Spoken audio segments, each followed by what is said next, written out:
আল্লাহ পাক রব্বুল আলামিন পবিত্র কালামুল্লাহ শরীফের ভিতরে ইরশাদ করেছেন, ওয়ালা তাকতুলু আওলাদাকুম মিন ইমলাক, তোমরা তোমাদের সন্তানকে হত্যা করিও না। রব্বুল আলামিন বলেন, তোমরা তোমাদের সন্তানগুলোকে হত্যা করিও না। হত্যা দুইটা অর্থ হতে পারে। এক নম্বর অর্থ হলো বাহ্যিক চেহারা সুরতকে কোনো অস্ত্রের মাধ্যমে আঘাত করে সন্তানকে হত্যা করে ফেলা, যেমন আইয়ামে জাহিলিয়াতের সময় আল্লাহ পাক রব্বুল আলামিন বলেন, কোন বাবাকে যদি সংবাদ দেওয়া হতো তোমার ঘরে মেয়ে সন্তান ভূমিষ্ঠ হয়েছে, এই সংবাদ শোনার সাথে সাথে ওই বাবার চেহারা মলিন হয়ে যেত। ওই বাবা অন্তরে এই কল্পনা জল্পনা করত, আমার ঘরে একজন মেয়ে সন্তান ভূমিষ্ঠ হলো, আমি কিভাবে আমার চেহারা মানুষকে দেখাবো, এলাকায় কিভাবে আমি বেড়াবো। এজন্য ওই বাবা বাড়িতে এসে নিজের কলিজার টুকরা মেয়েকে জিন্দা দাপন করে দিত। নাউজুবিল্লাহ বলেন। ও মুসলমান, আবার অনেক সময় এমনও দেখা যায় অনেক বাবা আছে অর্থের অভাবে, ভরণ পোষণের অভাবে ছেলে সন্তানকেও হত্যা করে ফেলে। রব্বুল আলামিন বলেন, তোমরা তোমাদের সন্তানগুলোকে হত্যা করবে না। এক নম্বর হত্যা হলো বাহ্যিক চেহারা সুরতকে হত্যা করে ফেলা।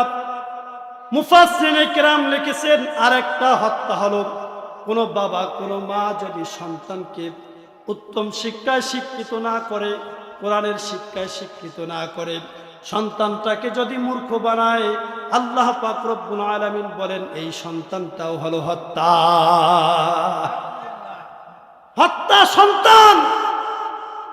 আল্লাহ তাআলা বলেন, কোন বাবা যদি কোন সন্তানকে হত্যা করে, কাল কিয়ামতের ময়দানে এই বাবা আসামির কাঠগড়ায় দাঁড়িয়ে তার ফয়সালা হবে জাহান্নাম, আর যে সন্তানকে হত্যা করেছে এই সন্তান হবে জান্নাতি। পক্ষান্তরে আমার সন্তানকে যদি আমি কোরআন না শিখাই, হাদিস না শিখাই, সুন্নাহ না শিখাই, এই সন্তানটা মূর্খ।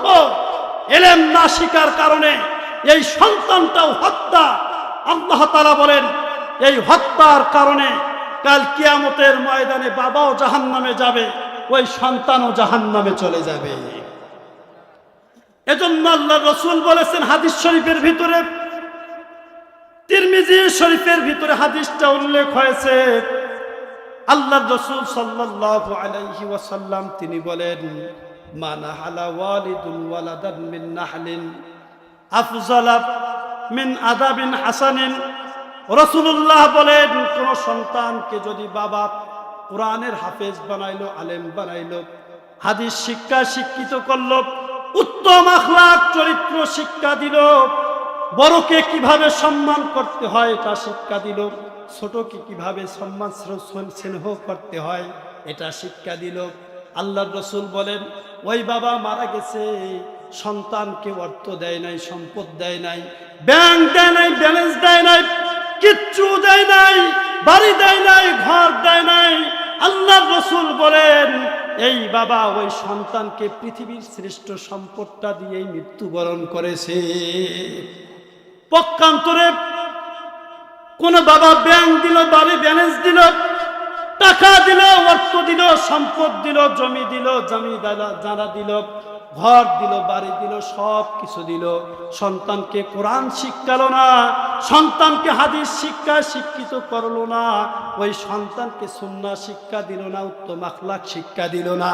রাসূলুল্লাহ বলেন ওই বাবা সন্তানকে কিছুই দিল না, বরং ওই সন্তানকে দুনিয়াতেই জাহান্নামী বানিয়ে দিল।